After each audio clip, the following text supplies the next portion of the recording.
Welcome back to the Social Impact Level Up podcast. This is where we blur the lines between business, nonprofit, and impact.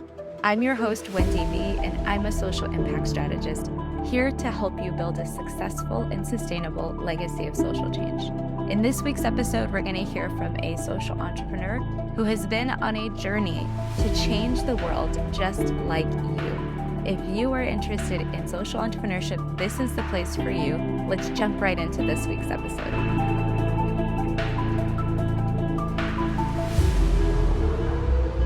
Hey everyone, we're here with another episode of the Social Impact Level Up podcast, and I have my good friend Sarah Weaver. We are going to be talking about all of things real estate investing and funsies because she's just a great person.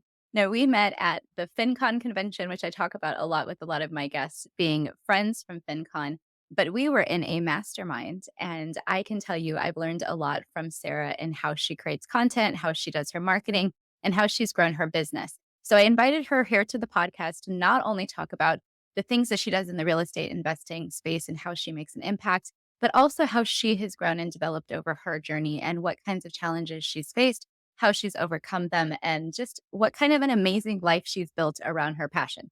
So, Sarah, I just want to welcome you and give you space to introduce yourself and tell us a little bit more about you.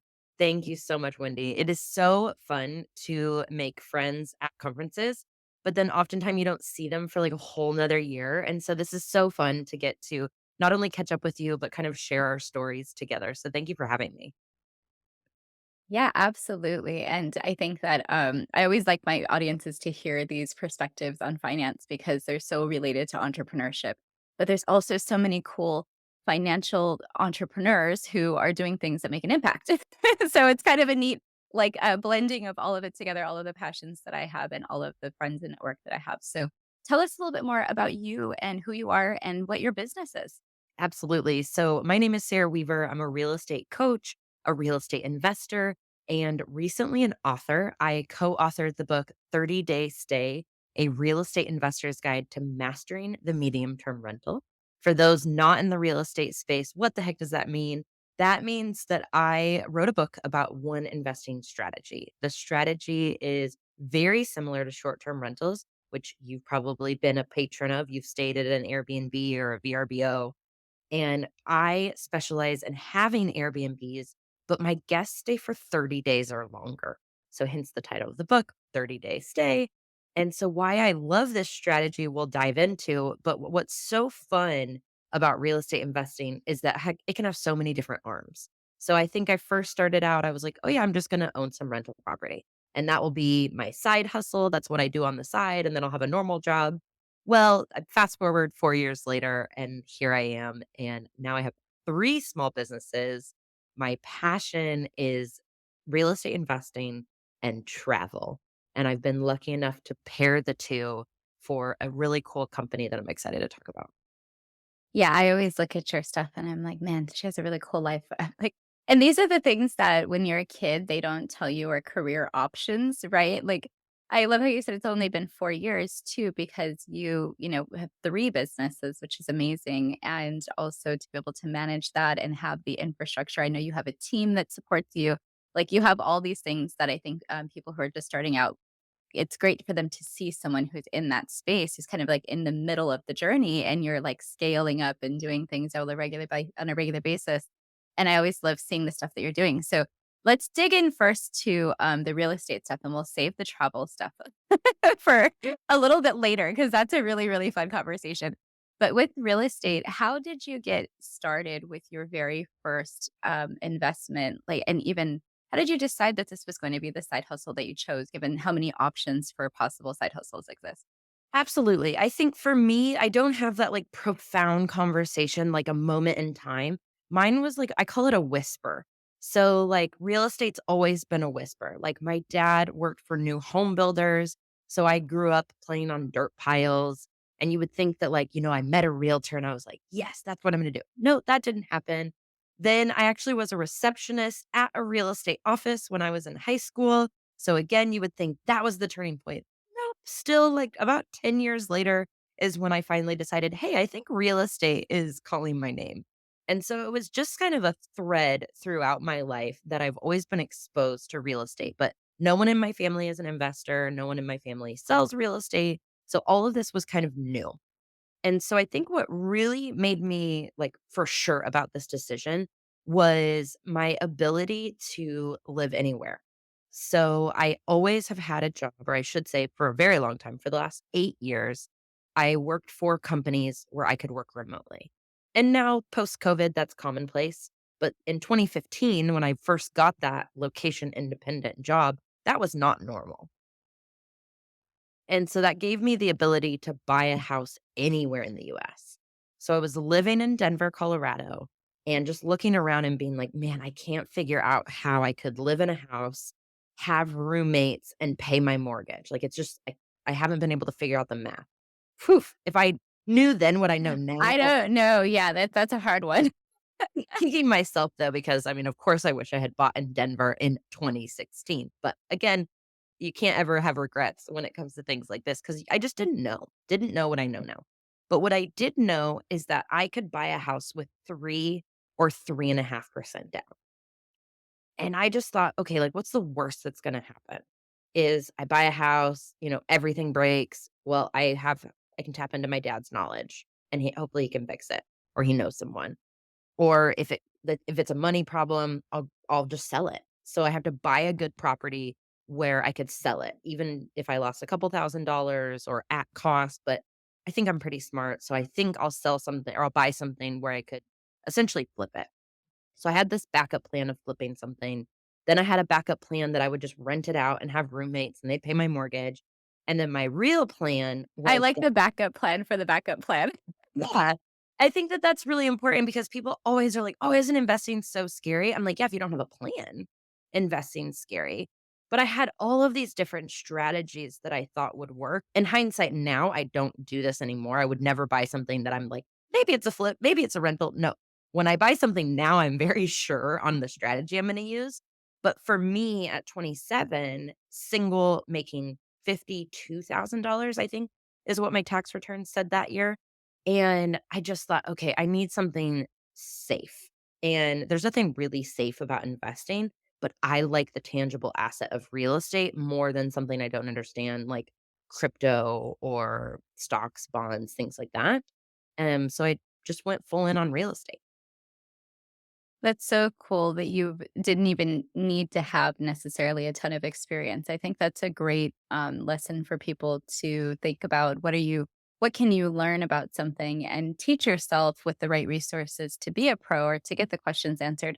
And yeah, when you're talking about mortgages and purchasing a house, that is super scary. I think when I finally purchased this house, I was making like $80,000 a year, and it took somebody telling me to stop renting Mhm. for me to stop renting because I didn't know the benefit of having a house. I saw it more as a liability, and I was really, really, really scared, and I think I was about 30 when I made that choice, and now, like, years later, I'm so bought this house.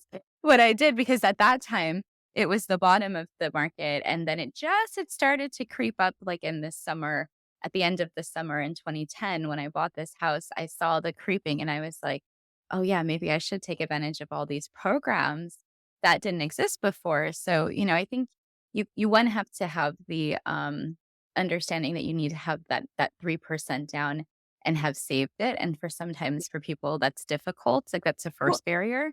well, yeah, at certain purchase prices, that can be a lot of money. I don't want to Mhm. pretend real estate investing does not involve money. The cool thing is that my down payment for that first house was $7,000. And so we're not even talking double digits yet. I mean, like we're not even talking about $10,000, $7,000. And because saving money was important to me all throughout my 20s, that didn't feel like a barrier. But you mentioned something that I want to touch on is fear.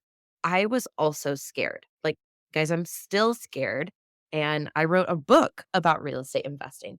And so I think that the emotional side of investing doesn't get talked about enough. And so then what do I do when I am scared? Well, I fire up my computer and I run the numbers. And so that's like my very first thing that I recommend to anyone interested in real estate investing is learn how to analyze deals. You don't have to be good at math. I tell people I don't actually like math, I just like money. And so you can learn how to be good at math. And that is like what kept me from being scared. And so I'm so glad to hear that years later, you're glad that you bought that property because I think that's so important. Yeah, I've actually rented it. So as we were talking about rentals, I was thinking back, I'm like, and even the first time just renting it, well, I wasn't living here for a bit. There's so many lessons I learned in that experience that I would now account for just not having done it. But you never know what you don't know with a new strategy. Like you're saying, you have a strategy for purchasing a particular property. And if it's not your primary residence, that's a great piece of advice because I've also heard people say they use real estate investing to make an impact by improving neighborhoods or improving conditions in neighborhoods, but still keeping things within a reasonable price point for people to live in these houses and to thrive. And so I think there's a lot of ways you can kind of blend your perspectives on, how are you making an impact and what do you want to do with this idea of having a strategy for that particular property. So have you heard of anything like that that people you've worked with have done or anything you've done to kind of support communities? Absolutely. And trust me, I'm not blind to the idea that real estate investing can be an issue, especially furnished rentals. And so I think the first thing is always act as a human. Like, when we've all had bad landlords, and so the number one thing I try to do is act with kindness and be reasonable. So, for example, when I have a tenant who needs to break their lease, I'm not like, "Oh, you're tough out of luck, you signed a contract." But I find a solution for this person because I've been the person. I've been a tenant that breaks every lease I ever sign because I have something called commitment issues. So I think impact can be on a small level, like that, for example. And then real estate investing can be fantastic for communities. I have a very good friend, Ashley, who's doing a 20 unit development project. The coolest thing is that when she told me this, I was like, "Oh wow, you're a developer." Well, no, she came from finance, so she had never done this before. And I think seeing Ashley, like a woman in her 30s, mother, wife, corporate finance background, take on this new adventure of being a real estate developer, one has shown me just the endless possibilities for us, not only as entrepreneurs, but especially female entrepreneurs. And then she's also focusing on affordability. So taking advantage of opportunities to provide affordable housing in areas that don't have it. She's outside of Seattle, so very expensive city. There is not a lot of affordability in that market. Exactly. And then just her brilliance of, like, navigating the system to figure out how can she make it a win-win as an entrepreneur, as a community member, and now it feels like even as a philanthropist. So there's really great opportunities in real estate to be like Ashley. Yeah, absolutely, and people are doing it, even around I've heard on people buying units and then leasing them to veterans, and just having kind of these micro projects through their experience as real estate developers or real estate, essentially investors. In some cases, they're not even really doing any of the development, they're just investing. And so it's great to hear, your friends, also has a similar idea. That's awesome. Well, and what I think is really interesting about the world that we live in when we're talking about finance and financial independence is if we can get more people to have financial independence and financial freedom, and it allows them to then work on passion projects or volunteer more, or just essentially have all of their means taken care of so that they can turn around and be better, be a better wife, be a better friend, be a better community member. I mean, imagine if everyone in the United States wasn't worried about putting food on the table, but instead had those basics taken care of and were able to provide more to their community. And I think that that's something really beautiful that I've seen in real estate investing is we have people who have bought enough rental properties where that income from the rent pays their expenses. And now they're like, I don't need to work this dead end job that I don't enjoy. I'm gonna go like, work on my passion project. Yeah, that's a whole other aspect that I've seen as well too, and one of our other guests in this season, Victor Morgan, was talking about that he has so many other pieces of his portfolio that he's put in place that it allows him to work on his app, and it makes sense because, you have this thing that you're really passionate about that you want to work on, but you don't have to worry about, "Well, where does my everyday money come from?" Yeah, and it's a really interesting thought because people don't get this education in school. Right. Well, no. Yeah, I mean, did you learn any of this in school? I definitely did not. No, none of it. And entrepreneurship is so funny because people are like, "Wow, how did you start a business?" And I was like, "Well, like I had clients and was serving clients way before I had a logo, way before I had a website, before I understood that I needed to like track my expenses and do a good job as a business person. I just wanted to do good by people. And so I saw a problem. I knew that I had the skills to solve it. And next thing I knew, I had served like 30 clients. And I was like, oh, yeah, I guess I have a business now. Maybe I should file something with somebody. Exactly. Don't worry, guys. I've taken care of all of that. She's now legit. Yeah, and it has 3 businesses, so I think you're doing pretty good at the learning curve and the corrective action. And so I think that the cool part about your portfolio is it includes not only this real estate piece, but then also you coaching people through the process of understanding the like, how do you become like Sarah? How do you get into this world if you don't know anything? And then you add the book on top of that, and it kind of furthers that reach. So I would like to hear more about, what have you done to grow this part of your business where you're helping people understand how to get into real estate investing and breaking down some of those barriers for folks? Absolutely. So, my coaching program called the Mentorship serves real estate investors looking to do out of state investing. So, like I mentioned, I lived in Denver, but I bought in Kansas City. I bought in Missouri while I was living in Mexico. I bought in Nebraska while I was living in New Zealand. So you can see I like alliteration and I like traveling. And so I what I first did is I figured out the pivotal point in where everything changed. So I was doing a bunch of things wrong, and then when I tweaked these 4 things, that's when everything changed positively for my real estate portfolio. So when people ask, "How did you do it?" I can actually tell them, "Well, I did this step, this step, this step, and this step."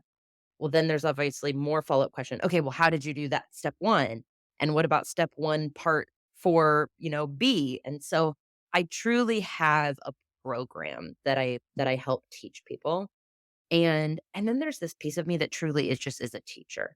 I got one of my favorite testimonials last week from a one-on-one client, and she said, "Sarah has a heart of a teacher." And I just thought, man, that feels so good to hear because that's how I feel. Like I really love teaching and I really love people. And so being able to show people how I did it, and I'm often like being facetious when I'm saying that like I didn't know anything. Okay, guys, I knew a lot, but I'm trying to really show you that I didn't, study real estate in school. I don't have a finance background. I'm not married to someone in corporate finance. Like, I'm just a girl doing all of this by myself. And so, surely, if you're smart, you can do this too. And you can find the resources to help you, and I think that that's what coaching does is it shortcuts some of those things for you so that, one of the smart moves you can make is actually investing in the shortcut and having somebody say, "These are steps 1, 2, 3, 4, and step 4B is gonna kinda suck because of this, but just, like, hang in there and do this." Yeah. So, I think that that's one of the undervalued perspectives of coaching is that you have to invest in that shortcut to make sure that you're gonna get to the outcome you wanna get to, but maybe a little bit faster Yeah. than if you just had gone through the whole journey. And I think that that's a really excellent point about, you give people a comprehensive roadmap to getting through some of those things so that they can be successful. Um, and one of the speaking of kind of like roadmaps and travel, one of the ways you do that is through these amazing looking retreats that I wanted to talk about when we talk about travel. I mean, so we could talk about it from the perspective of you live your life everywhere. But I think first let's do the what are these professional development opportunities that you offer and how do people take part in them? Like what kind of people should be taking part in them? All the juice on that. Absolutely. So, my company, Invested Adventures, takes real estate investors on epic adventures all over the world. And this came from a place of need. We had a lot of real estate investors, similar to people that go to FinCon. Anyone that like raises their hand and says, I want to live life different. I want to pursue financial independence. Well, whether it be through real estate investing or not, you're raising your hand and you're making yourself different than your peers. And then if all you can think about is crypto or real estate investing or whatever it might be, your friends don't want to hear about it. Like, that friend that's not in real estate investing doesn't care about my cash on cash return or like a win that I had with one of my properties or my tenants. They don't care. They're so sick of hearing about it. And that can feel really isolating. And so the first thing I noticed is that there was a need for community and connectivity. And we met at a conference, and I love conferences. I'm kind of probably a conference junkie. And there's something that's missing at conferences is that like true intimate connectivity, especially for introverts. So as a wild extrovert, I have this really sweet soft spot for introverts. And I realized that we needed a small setting, so like maybe 11 to 15 people to help create real connectivity. And so Invested Adventures was born when I asked about 15 friends if they would be interested in getting together for a retreat. Some of them were just internet friends. I knew them on Instagram, but had never met them in person. And they all said yes. And so Invested Adventures was born. Last year, we did 7 events. Last year, we did 7 events. And this year, we're already doing 7 events January to June. And so clearly I was right. The need is there. People are signing up. But when you talk about impact, this is where I really see the magic happen. I call it the after effect. So you come on this event, you have a great time, we laugh, we cry, we have personal development as you mentioned, and even professional development as a real estate investor. But then something beautiful happens. You stay in touch with these people and Haley buys another property and you get the best kind of FOMO, fear of missing out, and so you go buy another property. And so it's this like beautiful peer pressure that happens amongst the group to make each other better and push each other and hold each other accountable. But then also sometimes they partner with one another. So I have 2 people from an event that are doing a really intensive renovation using a special strategy where you can refinance and get your money out of the deals called the BRRRR strategy. And then a third person from that group is actually their private lender and is lending them money. And so I'm like, wow, I could have never guessed when I first started this adventure that it would be as big as it is. But now we have over 130 people that have attended a Sarah Weaver event. And it's just kind of a magical community. As someone who wants to start doing retreats and events, I see the magic in it completely. Like, as you talk about it, I'm like, gosh, that sounds so cool. Like, to do that around any topic, it just the opportunity to have people connect and explore new things that couldn't have been created if they hadn't met in that place and had that vulnerability to connect and then be able to like go out of their trusting in a trusting relationship that leads to something further. I think that's really powerful and it's a really excellent transformation point for what you can do by just creating the table, right? Like you're just kind of creating the synergy and the venue for people to come together, but what comes out of it, you have like almost no control or idea. And it's bigger than I could have ever imagined. So, for example, someone came to my event and realized that they just were not on the right path for their life. And so they went home and they changed everything. They changed their health, they changed their job. I had someone else come to the event and realize that they needed to have a really fierce conversation with their life partner and went home, did it, and was surrounded by all of us virtually and is happier than she's ever been. Someone else came and realized that they weren't happy at their job, had a really, again, fierce conversation with her boss. And now the boss is giving her so much space and freedom because he thinks she's amazing. I think she's amazing. And everyone's happier from it. And so I couldn't measure these types of things that happen from the event. So I've just kind of coined it the after effect. And you just never know what you're going to get when you come to one of my events.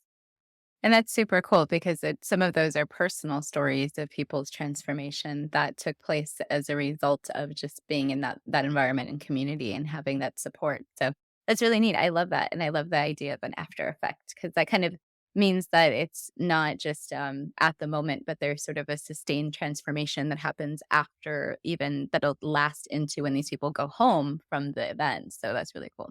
Absolutely, and for your Yeah. listeners, I should say, like, when I say epic, like, we're seeing lava in Guatemala, hiking volcanoes.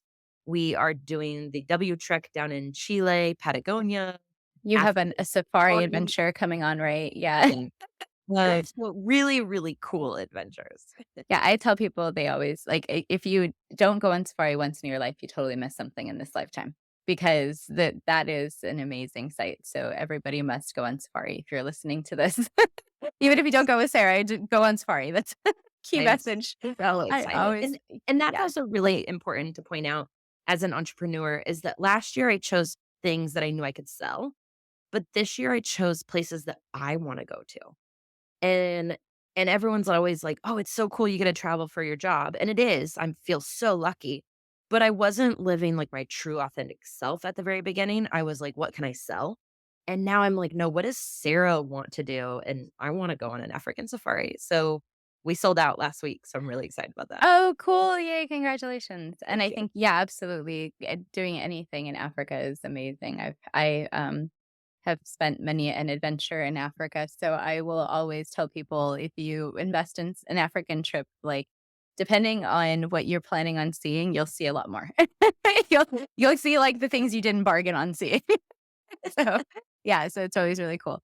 So the other questions I wanted to ask you, like kind of talking about travel, but thinking more about your life, you do live almost, what you would say is a digital nomad life now, quote unquote. People say, oh, you have to kind of have a job to work from anywhere and blah, blah, blah. And we've talked a little bit about that. But what are your what are your top things that you enjoy about this lifestyle that you've built for yourself where you're completely mobile? And what are maybe some challenges that you've had to navigate that people wouldn't really maybe think about? Yeah, absolutely. So I've had the ability to work remotely since 2015. And then in 2021, I went out on my own to be an entrepreneur. And then to add to that, 4 years is how long I've been fully nomadic. So without a true home base, living out of a suitcase. And man, I mean, that should be my next book because there's so much to dive into. And so the quick and dirty is that the people that you meet is the best part about the whole thing. I've already said how much I love people, having conversations with people from all over the world. That's the number one. That's the best part.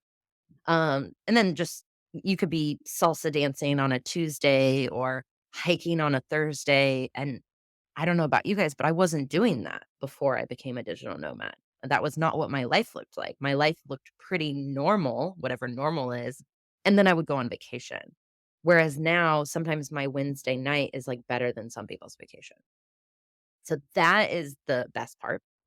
And then some of the negatives, lack of routine, even for someone like me that doesn't feel like a routine person, has bad effects. So for example, this is like the most unhealthy I've ever been. Um, it's hard to have a meaningful relationship because you're always leaving. You can have great relationships. It's very fun, and meaningful, but not in the same way that you can if they know you're not going to leave in 6 months. So that piece, and then I have friends all over the world. That's a pro. The con is that I can't congregate in one area. So, for those of you that don't follow me on Instagram, I recently had an injury while I was abroad. I didn't just break my arm, I like annihilated my elbow and arm. I broke all the bones in my arm, tore all the ligaments. I now have a prosthetic elbow for the rest of my life. Really did a number on my arm. Well, my health insurance is tied to a rental property that I bought in Omaha. I don't have friends here. So here I am, stuck here because my in-network insurance has my PT schedule here, everything here, and I don't really my crew, my friends are not here. And that's often true anywhere you go in the world is you have to kinda create that community, and again, I already said that meeting people is my favorite part, but then having friends scattered over the world can be kinda nauseating. I know exactly what you mean because I'm thinking back of all the people I met while traveling, and I'm like, yeah, I've actually would love to be in a face-to-face conversation with that person, but in 20 years, I've never been able to see them again Yeah. because, it's great that we can still remain friends online, but wow, those were really amazing opportunities to talk to them and hear from them, but it happened so long ago now. Are they the same person? And so there's so many questions come up of that, of your travel friends that you've met and pet travels past, in years past, and you're like, when am I gonna congregate with all of these people that I met throughout my lifetime? But yeah, you're right. It seems difficult, but with the kind of trade-off is at least you have, the ability to connect to some people maybe in Omaha now and Well create well, a also network there. well, Yeah. also, I think it's this really cool thing. I was listening to a book, it was called Modern Romance by Aziz Ansari, and what really struck me, it's, of course, about romance, but I took it from a friend angle, is typically these women were marrying people, like, within a 5-mile radius of their home, and so then when you get married, you're, like, friends with other new wives, then when you have kids, you're friends with other new moms, and your friends are all about vicinity. Whereas how cool that you and I live in a world where we can have friends based on our interests, based on our personality, based on our chapter of life. Like, it's gonna be great when I am a new mom and I'm gonna be wanna be friends with new moms. The internet's gonna make it so easy for me to find those people. But right now, I wanna be friends with people that can say yes to a last minute trip to Merida, Mexico, who I happened to meet at FinCon the year before I met you. And the next thing you know, you're in a house working remotely with 8 people you met at FinCon. And like that is the life that I'm so glad I get to live. And so I think it's really important to really point out how fun and beneficial this lifestyle is because you get to make choices that women before us just didn't get to choose. Oh yeah, absolutely. And I think when you're talking about, the ability to choose to make that choice, it not only make the choice, but feel like you're confident enough or have the support enough that you're not going to fail in choosing what you want and choosing to follow your passion. And that there is going to be some sort of abundance there waiting for you. And I think that is a lot of social entrepreneurs are really scared to take the initial couple of steps into something that is their own or following their passion because of the uncertainty, right? You don't know what's gonna happen. You don't know that you're gonna be able to end up in Mexico with, like, 8 of your friends working from home. Yeah. Yeah. Like, who knows if that's even a possibility, right, when you first start out, but then it's great to hear people's journey like yours where you're saying, "No, this is how people are living their lives, and you too can do it." And so I wanted to close with a couple of questions. One, just if you had advice to give to someone who was, in the beginning of their journey where you were when you started, what would be the one piece of advice you would give someone who is looking to, start out with any of the things that you've talked about today that you do? Yeah. What would you focus on? Think for entrepreneurs or wanna be entrepreneurs, I think figuring out what is the problem you're gonna solve and be really, really clear on that, and then go find clients before you have a logo and a website and an LLC and you're stressing about all of the little things. I can't tell you how many entrepreneurs I meet that are like, "Oh, yeah, I'm gonna launch that business once I do this," or "I'm gonna do that once I do this." And I'm like, "Why don't you get some money in the bank? Then it could be really fun. You could pay someone to do that logo or that website, but you first need clients to pay you. And how do you get clients? You solve a problem." Yeah, absolutely. I think that's always a struggle. What problem? Because a lot of us could probably solve multiple problems, right? So which problem to say you solve and now it's a business? But I think you gave really clear examples in the types of businesses that you've built that they solve specific problems and you found specific people who needed that service. And then you could offer what you wanted and people still somehow needed it, which is great. Absolutely, Yeah, that's absolutely. awesome. And And then for real estate investors, because we yeah, talked about real estate investing, my advice would be to, pick a strategy that aligns with your goals. So if you want to be really hands-on, well, then maybe you're gonna do flipping, wholesaling, short-term rentals. If you wanna be less hands-on, maybe you're gonna do medium-term rentals, long-term rentals. If you wanna be completely hands-off, then you should look at being a silent partner, a private lender, or a syndicator. And then from there, you pick a market, you pick an investor friendly agent to find you those deals and write offers. And that's the framework. So if any of that is interesting to you, I'd love to dive deeper into it. But I think that figuring out where you're going is the number one step. that's really good advice because like you mentioned earlier on, there were so many different strategies you could choose for any one particular property. And I'm sure you're going to buy different properties to fit different strategies. So you really want someone who can explain all of this to you. So that being said, one of the people who can explain all this to you is Miss Sarah Weaver, who's here with us today. And if people wanted to connect to you to get into any of the programs you spoke about, the coaching program, the executive development or leadership development programs and traveling, any of the real estate workshops or anything you're doing, how do people get into your atmosphere, and how do they know, how to connect with you and for what purpose? Absolutely. I would love it if they visit my website. It's sarahdweaver.com. Or message me on Instagram. If you listen to this episode and you like anything you heard, you didn't like anything you heard, reach out to me. I really do read my DMs, and my Instagram is also Sarah D. Weaver. So sarahdweaver.com or Sarah D. Weaver on Instagram.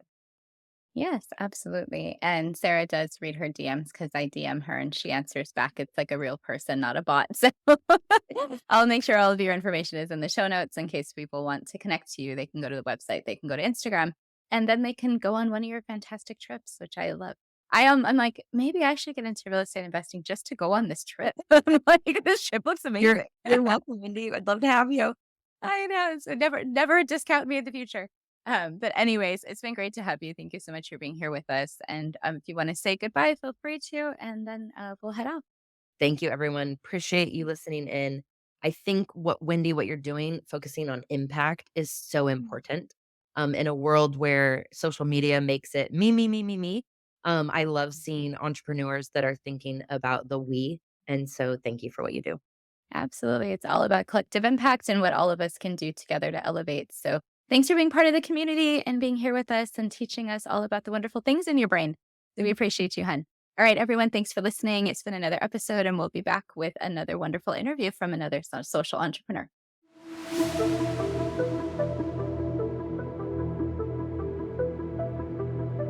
Thank you for joining us for another episode of the Social Impact Level Up podcast. It's been awesome to interview today's guest, and I hope that you leave inspired to take action. If you're looking for any of the information we spoke about, it's probably down in the show notes. Make sure that you're checking them out and you're clicking on any of the links that seem exciting to you. If you are looking for a coach or a consultant to help you with your social impact or your sustainability, reach out to me via my website, hop on my email list, or jump into one of my programs. All of the links are below. So excited to have you as part of the collective. Make sure that you come back and join us for another episode.